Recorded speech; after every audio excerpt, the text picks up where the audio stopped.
cette pro RN va pas aimer ce que je vais lui dire et tant mieux.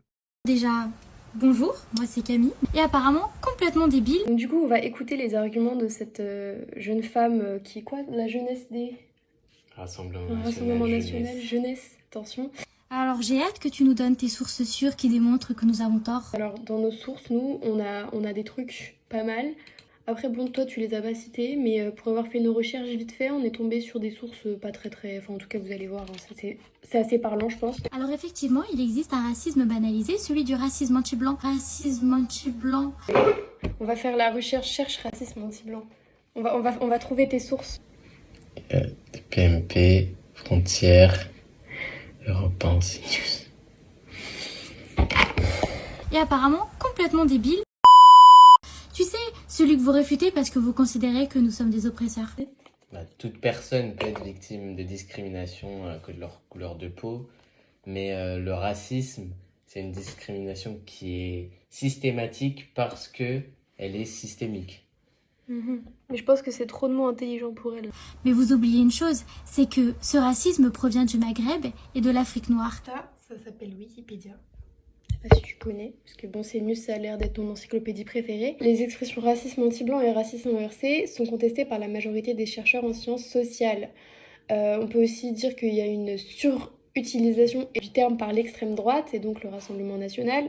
On n'est pas étonné. Et selon Racism Not Race, un ouvrage de vulgarisation scientifique sur le racisme inversé ou discrimination inversée n'existe pas, c'est un mythe. L'idée de racisme inversé fait référence à un excès supposé de la part des programmes de discrimination positive qui visent à compenser les injustices du passé envers les minorités racisées.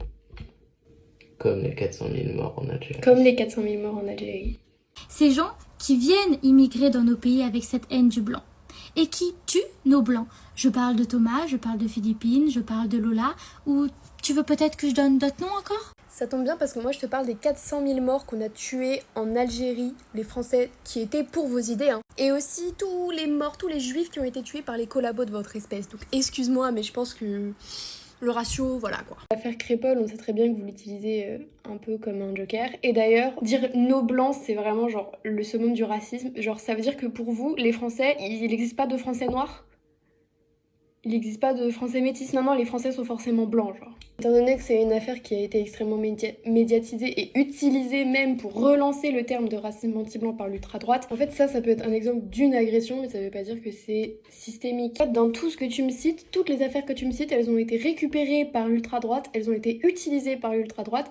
Tout ce que tu me dis, ça a tout été décortiqué dans ton sens. Et c'est ça le problème. D'ailleurs, les parents de la victime, donc de Lola, ils demandaient à ce que le meurtre de leur fille soit pas exploité à des fins politiques. Donc là, ce que tu fais, c'est juste ne pas rendre respect aux parents de la victime. Le dernier meurtre, donc Philippine, c'est pareil, c'est une affaire qui a été récupérée par l'extrême droite, certainement aussi un petit peu remixée par l'extrême droite comme c'est toujours le cas. D'ailleurs, on a eu un petit graphique très très intéressant qui montre les crimes commis donc par les étrangers et par les Français. Donc déjà, on peut constater que en fait, la plupart des crimes commis par les étrangers, c'est des atteintes économiques et financières ou des vols sans violence sur personne. On reprend les statistiques de l'INSEE. Et par contre, les Français sont surreprésentés dans les atteintes physiques, les infractions à caractère sexuel, destruction et dégradation, atteinte à la personne et atteinte à la famille. Souvent, l'extrême droite accuse les immigrés de ce genre de délit, alors que c'est pas eux. Fondamentalement, dans les chiffres, c'est pas eux, mais parce que vous manipulez tous les chiffres que vous avez. On parle de choses graves. On parle pas d'une immigrée qui vole des couilles dans un supermarché, là, c'est quand même plus important. En train de parler de l'étude qui démontre que 60% des Français se sentent en insécurité dans leur pays à cause de la montée de la délinquance et de l'immigration massive. C'est pas parce que tu te sens en insécurité que tu es en insécurité, il faut aussi faire la distinction. Parce que c'est sûr que si t'es manipulé par les médias qui te disent tout le temps oh là là, les immigrés sont en danger, tu vas avoir le sentiment d'insécurité. Et c'est normal parce que t'es matraqué par cette information tout le temps, mais ça veut pas dire que tu l'es vraiment. Et c'est quelque chose qu'il faut prendre en compte. De ce raccourci vraiment très intéressant, toi, grande féministe que tu es, n'oublie pas que la majorité de l'immigration en France provient de pays du Maghreb. Pays du Maghreb qui ont comme norme le patriarcat. Tu sais, le patriarcat, il était là avant qu'ils arrivent. Hein. C'est vraiment, je te jure avant que les immigrés arrivent, le patriarcat existait déjà. Hein. Donc le problème reste le même. Le problème, c'est pas qu'il soit noir ou blanc. Le problème, c'est qu'il est éduqué dans un système patriarcal qui lui donne le pouvoir de faire ce qu'il a envie de faire. Mais en fait, tu représentes l'exemple même de ce que je dis. On a beau vous expliquer par A plus B pourquoi vos arguments ne sont pas valides, vous n'essayez pas de comprendre. Et qui du coup impose cette norme sur notre territoire. Imposer le patriarcat, il était déjà là avant et en fait c'est une norme qui est mondiale. C'est pas qu'une question de immigration, c'est... Toi, hypocrite que tu es... Attends, ça parle que moi je t'ai insulté, toi personnellement, parce que j'ai dit que les personnes d'extrême droite en général n'avaient pas les capacités intellectuelles de comprendre ce que je voulais dire, mais par contre que toi tu me traites d'hypocrite, c'est pas grave. C'est un peu contre son camp quand même là. D'ailleurs, dans une vidéo, j'ai exprimé plusieurs fois que je voulais pas éduquer les personnes d'extrême droite. Et vous passez votre temps à rabâcher le fait que le RN c'est pas un parti d'extrême droite. Donc pourquoi est-ce que tu te sens visé à ce point-là? C'est pas plutôt toi qui es hypocrite du coup? Enfin, je sais pas. Tu considères qu'il faut une immigration massive sur notre territoire parce qu'il faut être humaniste. Parce que oui, être humaniste, c'est vouloir l'immigration massive. D'ailleurs, ça, c'est typiquement un réflexe de droite. Elle a pris les informations, elle les a changées, elle a fait de la désinformation, elle a pris les parties qu'elle voulait juste pour me faire dire ce qu'elle voulait. C'est très intelligent, mais c'est à la fois complètement con. Donc non, j'ai pas dit ça. Mais entre-temps, tu veux combattre le patriarcat. Pas très logique. Étant donné que le patriarcat, c'est un problème de système, je vois pas trop le rapport du coup. Pas très logique du coup. Donc là, t'es en train de banaliser les attentats terroristes en trouvant comme excuse que nous, les catholiques, on a des prêtres qui vaient des petites filles. C'est une de mes parties préférées. Attendez, le fait que moi je parle, donc du coup des prêtres qui violent des petites filles, des meurtres que les hommes blancs font, des problèmes des personnes blanches et françaises, ça c'est de la banalisation du terrorisme parce que je parle plus de ça que du terrorisme, mais l'inverse n'existe pas du coup. Pas très logique non plus du coup. Tu te rends compte de la dinguerie que t'es en train de sortir et le pire c'est que t'as publié ta vidéo en te disant que ça allait passer crème.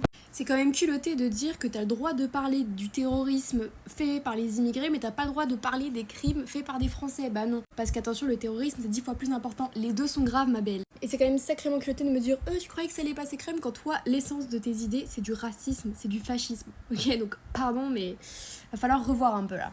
Mais le QI négatif c'est tout, hein, c'est pas nous. Hein. On a l'argument de c'est celui qui dit qui y est, donc on est sur un argument à peu près type maternel, c'est pas mal. D'ailleurs, tu peux pas me blâmer de dire que vous avez pas l'intelligence requise pour comprendre ce qu'on dit quand tu fais exactement la même chose. Tu es un être rempli de contradictions. Tu es la preuve exacte de ce que je dis dans ma vidéo, tu es la preuve.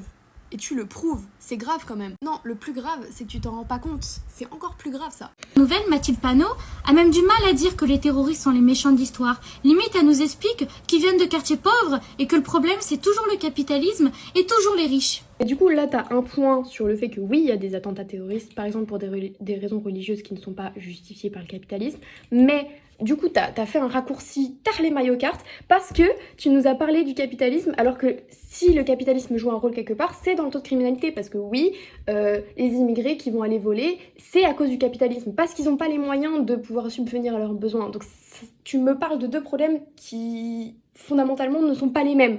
Mais bon, ok, certes, pour les attentats, les attaques terroristes en raison religieuse, certes, là pour le coup c'est vrai. Encore une fois, c'est un propos que je n'ai pas dit, hein. Je n'ai pas parlé de ça, j'ai pas parlé des attentats terroristes, j'ai simplement fait une comparaison pour dire qu'on rejetait souvent la faute sur le terrorisme en créant une absence de sujet par rapport aux problèmes français que les Français causent par eux-mêmes, et ça c'est vrai, mais par contre je n'ai pas parlé du fait que les attaques terroristes c'était pas grave, et d'ailleurs non, vous ne punissez pas fondamentalement les prêtres, c'est pas vrai, vous ne le faites pas. D'ailleurs, tu nous parles, si on suit cette logique donc des attentats terroristes pour des raisons religieuses, je te rappelle aussi qu'il y a pas mal d'attentats terroristes français catholiques pour des raisons catholiques dans d'autres pays. Ça existe aussi.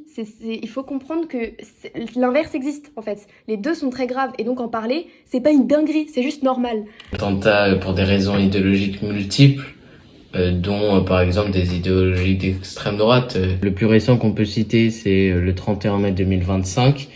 Donc un homme tunisien tué par balle et un homme turc blessé par Christophe B, un Français, qui a publié une vidéo où il dit, je cite, « Moi, pas d'allégeance à Al-Qaïda, c'est l'inverse, c'est l'allégeance au bleu, blanc, rouge. » C'est la première fois que le PNAT, le Parquet national antiterroriste, ouvre une enquête à caractère raciste et sur l'idéologie d'extrême droite. Alors que c'est pas la première fois que ça arrive. Faut aussi en parler, c'est la première fois qu'il l'ouvre, mais c'est pas la première fois que ça arrive. Il y en a eu plein. D'ailleurs, il y avait eu, je crois, il me semble, un meurtre dans une mosquée récemment un Français qui allait dans une mosquée pour assassiner un musulman qui priait. Et ça, il n'y a pas eu d'enquête. On en a parlé, allez, 2 jours sur le JT et c'est tout. Et c'est pour ça qu'on parle de racisme aussi, c'est que c'est systémique. C'est la première fois qu'on considère que ça pourrait avoir un rapport avec l'extrême droite. Les rois de la censure. Alors là, tu viens de te tirer une balle dans le pied. Parce qu'aux dernières nouvelles, C8 a été annulé parce que c'était une chaîne considérée de droite. Alors ça aussi, ça va être un de mes moments préférés. Donc on parle de la chaîne C8 contrôlée par Vincent Bolloré, donc extrême droitard, ça on le sait. Une grosse partie de la fermeture de C8, c'est les propos de Cyril Hanouna et donc de son plateau et notamment de ceux qui l'accompagnent. Donc des propos sexistes, misogynes, qui prônent la culture du viol. C'est pas une question d'être de droite, c'est une question d'avoir des propos fondamentalement problématiques et qui peuvent même être dangereux pour la société. Les propos sexistes et tout, on est sur une source du Nouvel Obs. S'ajoute à ça que C8 a dû payer 4,8 millions d'amende pour ces propos. Le problème, c'est que les propos, ils sont dangereux. C'est ça le problème, qui mettent mal à l'aise aussi. Il y a nombre et nombre d'extraits de Cyril Hanouna qui met mal à l'aise ses invités, et notamment les invités féminines, où il y a de la drague, où il y a des trucs qui sont fondamentalement dérangeants. C'est pour ça qu'elle a été fermée. C'est pas parce que c'est un média de droite. Dans ce cas-là, tous les autres médias de droite vont être fermés aussi. Et c'est pas le cas, crois-moi bien que c'est pas le cas. Je te rappelle encore une fois que les homosexuels de droite sont rejetés par la communauté LGBT parce que tu comprends, ils n'ont pas les mêmes idéaux. Répondre rapidement parce que ça vaut même pas la peine de répondre à ça. En fait, c'est juste l'inverse. Genre typiquement, c'est les personnes LGBT qui du coup ne sont pas dans la communauté et c'est elles-mêmes qui s'y excluent parce qu'elles ne s'identifient pas aux valeurs LGBT. Parce que les personnes, et je connais personnellement des personnes des personnes lesbiennes, des personnes qui sont contre les LGBT, et c'est pas le LGBT qui les rejette, c'est eux qui rejettent la communauté en fait. C'est vraiment l'inverse quoi.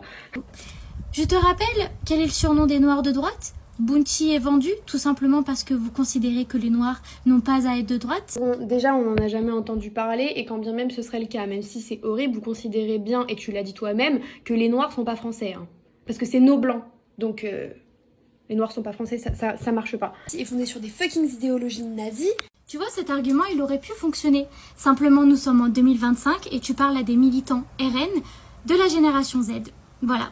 Et attends, mais parce que vous faites partie de la génération Z, ça change tout alors, parce que le parti, il a pas du tout été fondé sur des SS. Non, parce que maintenant, vous faites partie de la génération Z, et Marine Le Pen, elle fait grave partie de la génération Z, c'est vrai. Mais c'est fou. Et c'est vrai que Jean-Marie Le Pen aussi, il faisait grave partie de la génération Z. De fou. Donc tous ceux qui avaient cette vision des choses, soit ne sont plus de ce monde, soit ne sont certainement pas du RN. Vous entendez que le Rassemblement National est un parti xénophobe. Mon grand-père est né à Barcelone. J'ai comme ophtalmo un juif et j'ai comme dentiste un musulman. Voilà la porte. D'ailleurs, selon Le Monde, donc un article de 2023, l'année 2022 a été bonne pour la Good Connection. Donc, en gros, Marine Le Pen et le parti Rassemblement National sont restés rassemblés avec des idées néofascistes. Donc bon, dire que les idées elles sont pas restées, bref. On aurait besoin d'immigrer dans notre pays, ce qui va certainement arriver parce qu'on va rentrer dans une 3e guerre mondiale. Mais vous serez bien contents que les gens vous accueillent, mes petits cocos. Alors ça tombe bien que tu abordes le sujet, parce que sache que si demain il y a une 3e guerre mondiale et que nous sommes obligés d'immigrer dans un autre pays, eh bien nous respecterons cet autre pays. C'est pas vrai, le parti d'extrême droite est un parti colonisateur, vous n'allez pas respecter le pays, vous allez le changer pour qu'il s'adapte à vous. Ce que vous reprochez d'ailleurs aux immigrés, au passage. Non, c'est fondamentalement faux et j'ai hâte de vous y voir pour que vous compreniez qu'on avait raison depuis le début. Voilà, sur ce, j'espère que cette... Content de démontrer que l'extrême gauche n'a aucun argument. Tu n'as rien démontré du tout, t'as fait qu'afficher ton mépris de classe et ton manque de connaissances et d'éducation cruelle. Qu'est-ce que tu veux que je te dise de plus? T'as fait ton buzz, t'as eu tes 100 000 vues, c'est bien, on est content. Et sur ce, bisous.